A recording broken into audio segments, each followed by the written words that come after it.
แต่เลยว่ามีผู้เล่นหมักนังอันชื่อเสียงใหญ่อันเรียนอยู่ในยุโรปได้ค่ายเข้ามาอยู่ในลีกซาอุดิอาระเบียอันเป็นปอดอาเซียตะวันออกในค่ะเนาะปุ่นตาผู้เล่นเจ้าในซ้ำไรพรดีอีสังยาวกอลีกโปซาอุดิอาระเบียนั้นเป็นสังเลยเปมาถูกเงินซื้อเลยนำพอเป็นตานั่นในเมื่อในข่าวเตออนเอาผู้ทรงด้วยวาสนามน้องเขากวาดด้วยจอมกันค่ะ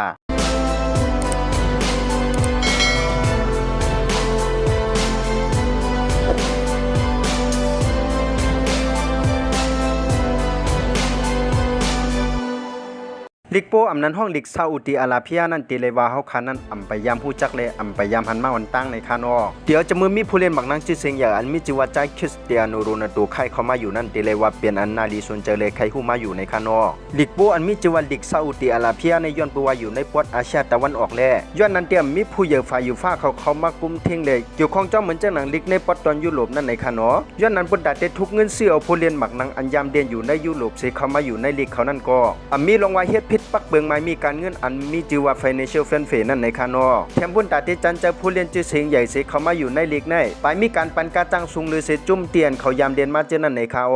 ยุคปุงแจ็คมันเมื่อเร็วลุนตัวเลยฮับกาจ้างอยู่ที่1 ปากไป73 ล้านยูโรเลยกาเลมเบนซิมานั่นได้ฮับกาจ้างอยู่ที่1 ปากไป72 ล้านยูโรบอกกาจ้างเขา2ก้อนในมาโฮมกันก็ตีเลยว่าได้อยู่ที่3 ปากไป45 ล้านยูโรเลยซื้อจุ่มเป็นบักนังในปอตอนยุโรปนั่นเลยเป็น1 จุ่มกว่าในคาออันนี้ไปปากกาจ้างนี่มาที่ใครเข้ามาอยู่ในเอลฮิลาตีเลยฮับอยู่80 ล้านยูโรยกก็แอนกโลกันตีที่ใครเข้ามาอยู่ใน LED ฮัดเลยครับอยู่86 ล้านยูโรในคานอผู้เล่นชื่อเสียงใหญ่เหมือนเจ้าหนังลามมอดมานี่พาปินโฮเลตั้งหันตาสานยอกอเลียดมาเลียจักจนในก็เลยครับเงินต้นหรือจุ่มเก่าอันที่เขายามเดือนมาเจนั่นในคาอ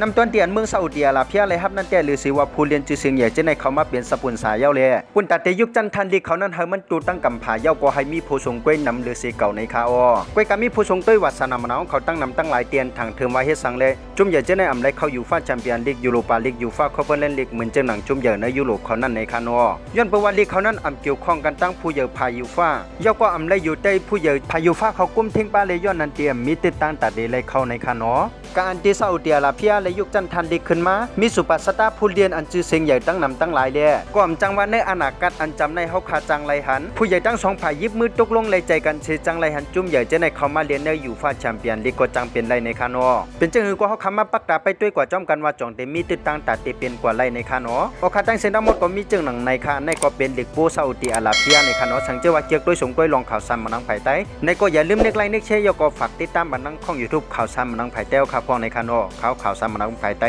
ไม่สูงค่า